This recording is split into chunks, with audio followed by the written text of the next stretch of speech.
different people to different roles.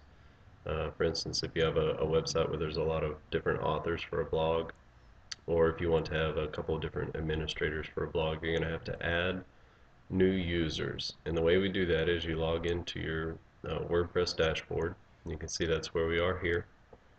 And go down the list to users.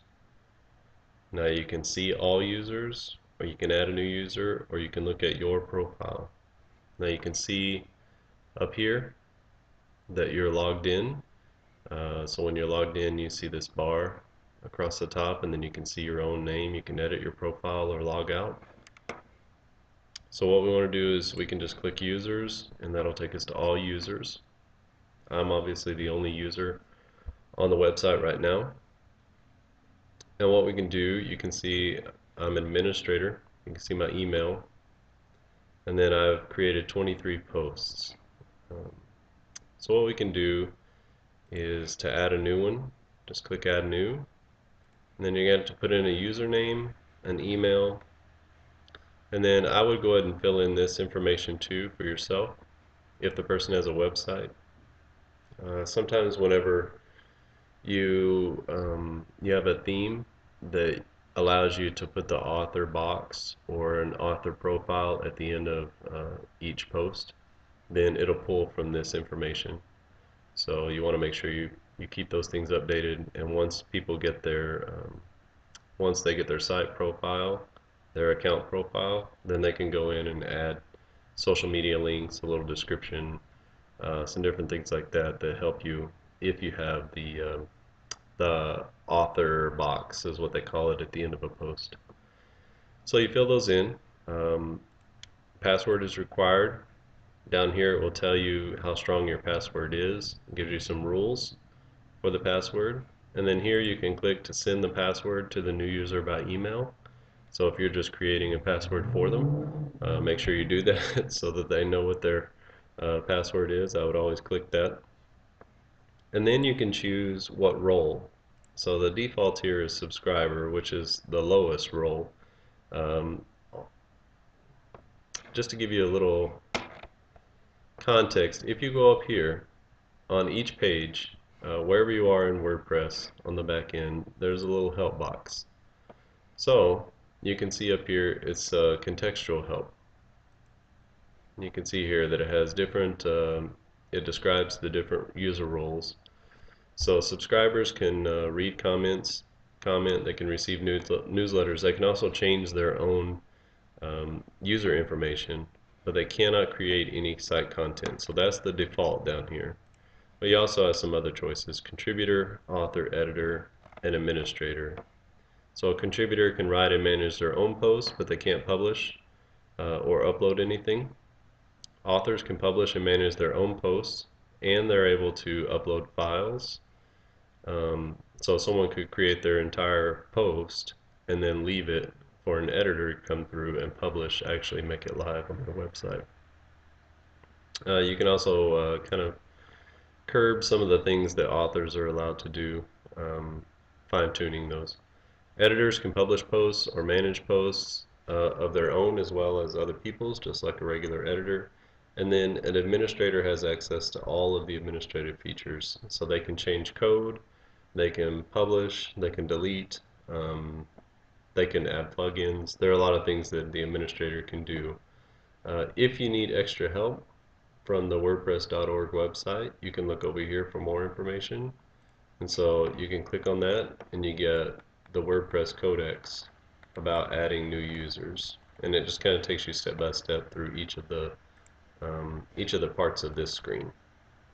So anytime you need any contextual help, you want to know more information about whatever screen you're on in WordPress, you can just click this help button. It comes down and there's immediate information here, and you can also find more information at WordPress.org. So that is adding a new user. You can also delete a new user. So we have me here. You could click here and then click delete and apply. I'm not going to do that. And that would actually delete the user if you wanted to get rid of someone, or if you wanted to demote them or promote them. You can change their user role. to different, and you can give them more of a status, and you would click change. So you click here, and then whatever you want to change them to, and then click change.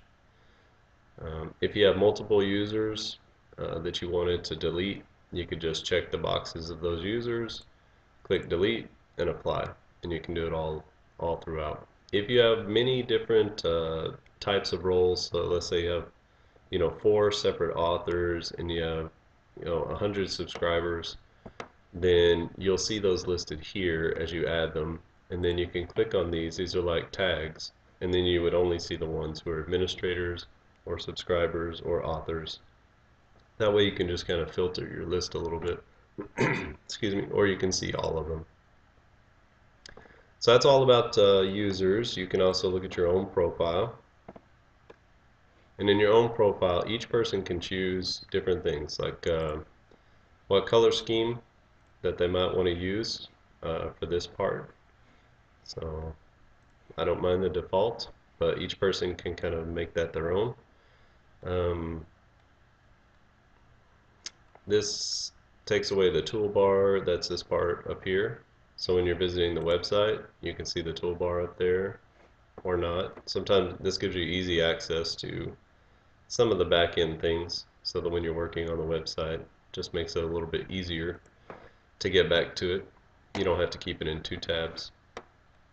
You can also edit your information here. You can see there's quite a bit more information once you get on the back end. So you can put a little bio, you can change your password if you wanted to make it stronger or weaker, and then you can fill in a lot of different areas for social media.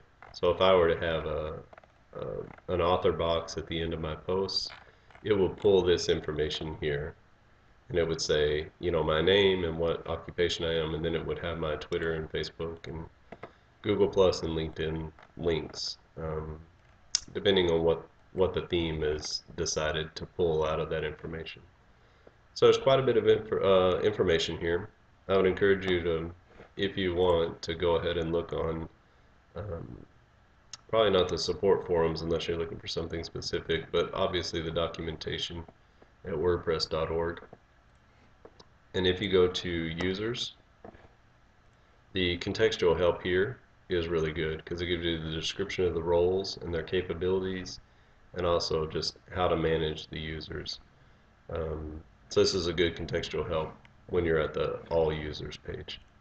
Alright, so that's managing users on your WordPress website. Make sure you check out the rest of the videos about how to manage your WordPress website now that it's in your hands. If you have any questions, you can always send me a question at Twitter. My handle is at Brian Hafferkamp, BrianHafferkamp, at Brian Hafferkamp, easy to remember. Or you could send one to at Highway Consult, CONSULT, Highway Consult, and then I'll get that too. But thanks for watching, and stay tuned for more videos about how to maintain your WordPress website.